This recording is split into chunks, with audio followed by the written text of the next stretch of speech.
He's the biggest, baddest bastich in the whole universe. The last Caesarnian Lobo.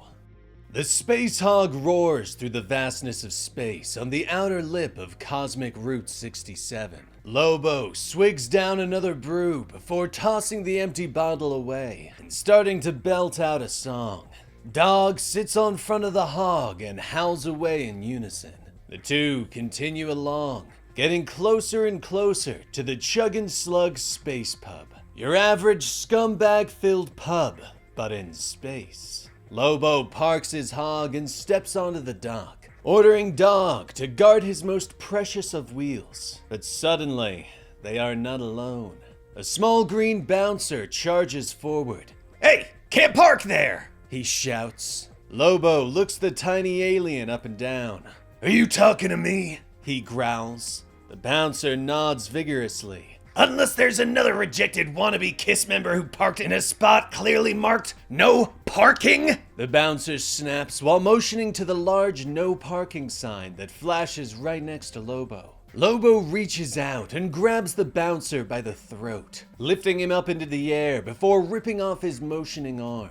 Lobo turns with the arm and scrawls a new sign in blood, now making this spot the official Lobo parking spot. Lobo leaves the bouncer bleeding on the dock and stomps his way into the pub, pushing through the entryway to find an uproarious clientele having a good time. He stomps his way over to the bar, where the blue-skinned bald alien smiles at him. "Hiya, pal. Are you drinking or working?" she asks. Lobo leans against the bar and eyes the room. "I suppose I'm working on drinking. Give me a quadruple axle grease, straight up," he grunts. His eyes fall on a group of patrons before a massive TV. Their cheers and laughter are enough to drown out the rest of the noise in the pub. "What's got these crater billies busting their soon-to-be on the outside instead of inside guts?" Lobo asks. He turns back to the woman and takes the drink as she slides it down the bar. "It's that new movie, Murder Mouth and Fisty Claws. It's one of those anti-hero men in tights ordeals. It's been playing on a constant loop for weeks. They can't get enough of it." Lobo grimaces as he downs his beverage. "What the frag is an anti-hero?"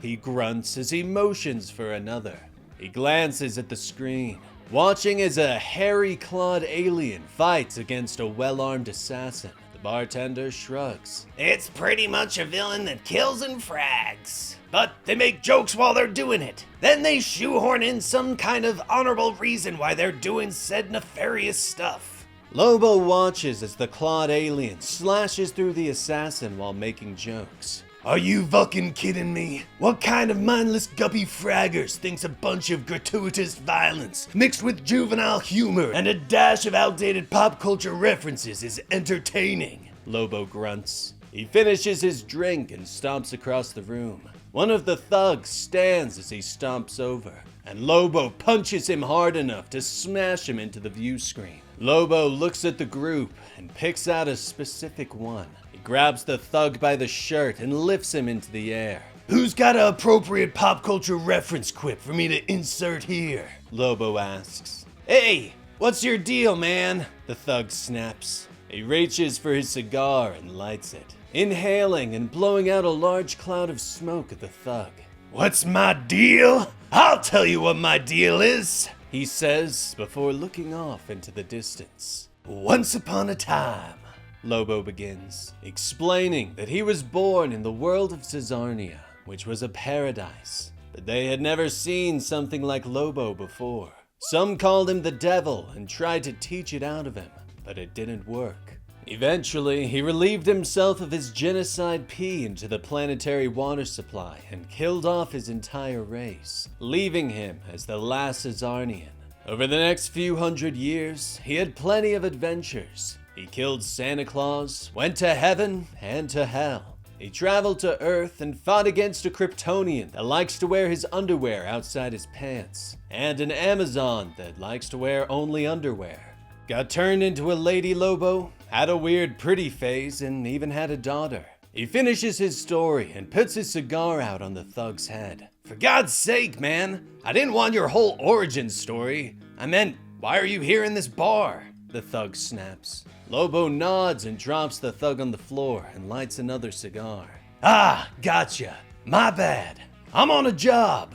Bounty for some dweeb that goes by the name Whit Dusty.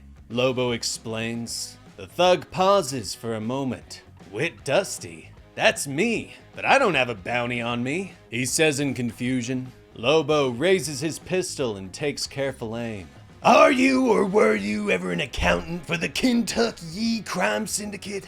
He asks. Dusty goes quiet and Lobo nods. Yeah, that's what I thought. You do, in fact, have a big old bounty on your head, and I'm here to collect every single one of the credits. Lobo growls, his finger tightening on the trigger, but they are interrupted as Dog comes running and barking into the bar. Lobo turns in irritation. Told you to watch the hog while I'm working, you mangy mutt. Lobo snaps. Dog stops and hacks up Lobo's cell phone, which is currently ringing. Lobo takes it and holds it up by 2 fingers, allowing the doggy drool to drip down onto the floor. Hello? He asks. The bounty's been canceled, Nako informs him. What do you mean canceled, Nako?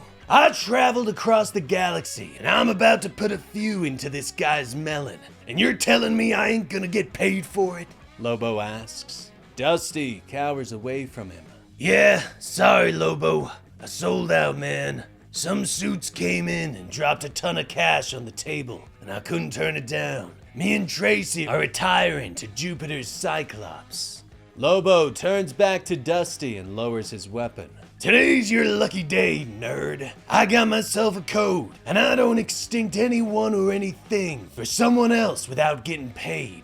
I do kill people for shat-tasting movies, though. I suggest you beat it before I exercise that option on you.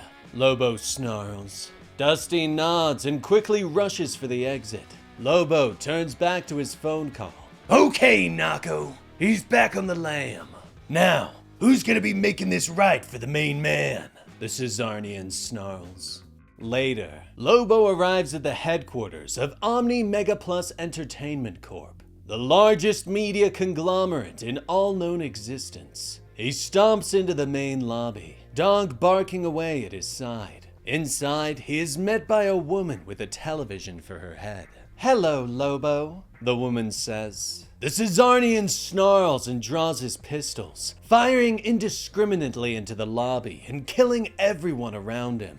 People I don't know addressing me all casual like I do know 'em gets a few cans from these biscuits emptied into their guts, Lobo bellows. The woman continues to smile, everyone dead around her. Ah, very well done, Lobo. I told them you would not disappoint, which is why I suggested a projectional greeting and introduction, the woman says. She motions Lobo to the elevators. Please follow me. Mr. Kizit has been looking forward to meeting you, she explains. The elevator brings him up to Mr. Kizit's penthouse office. Lobo stomps into the office as Mr. Kizit smiles at him. Omni Mega Plus Entertainment Corp. makes pieces of shat movies and even shattier TV shows. Why would the galaxy's biggest entertainment megacorp be mixed up in paying off a bounty for my ex-employer? Lobo demands. Mr. Kizit smiles wider, his TV screen head flashing. That's easy. OOEC Corp is now the proud owner of the bail bond and bounty hunter business, Mr. Kizit explains. Lobo shakes his head in surprise. You bought Nako's Taco and Bounty Shop? He asks. The images across Mr. Kizit's screens show various bounties across the galaxy. Yes, and everyone else's. Omni purchased your entire industry. We own the bounty trade now, he says. Lobo glances down at Dog before they both fall to the ground with laughter. That sounds like the dumbest purchase of all time. What, did you stay up too late drinking one night and get a little loose with the scroll shopping? He asks between laughter, but Mr. Kizit stands and walks around the office, explaining that anti-heroes are the fastest growing sector of entertainment in the universe. But we didn't want to simply get in on the action. We wanted to control it, he says. Lobo climbs to his feet and grabs Mr. Kizit by the suit, lifting the TV man into the air.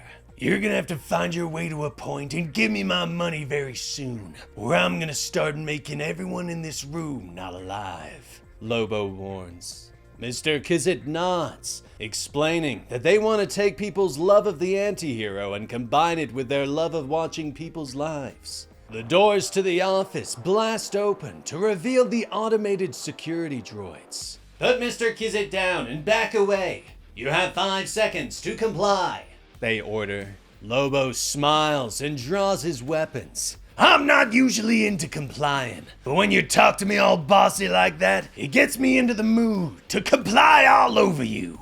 He shouts as he swings his hook and chain, slashing through the robots before drawing his pistol and opening fire. There's plenty of the main man to go around. Now, who wants some of this? He shouts with glee. He keeps firing before leaping into the air and smashing down on another group of robots. He swings his hook and chain, slashing through another squad until the office is littered with oil and shrapnel.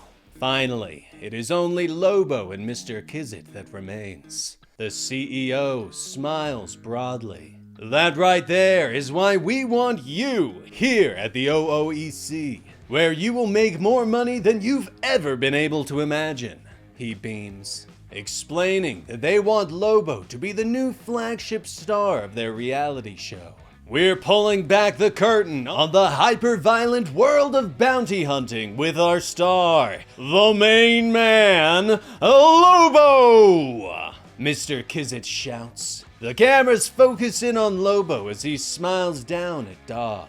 It's about to be one cash grab after another. And that was the complete story of Lobo Issue 1 by Skottie Young. Quite the first issue of Lobo being hired to be a reality TV star. But what did you think about this? And what do you think about Lobo being in the Supergirl movie? Let me know in the comments down below. And like and subscribe to help out the channel. I'm Dan with Comicstorian, and we will see you next time. Rest in peace, Benny.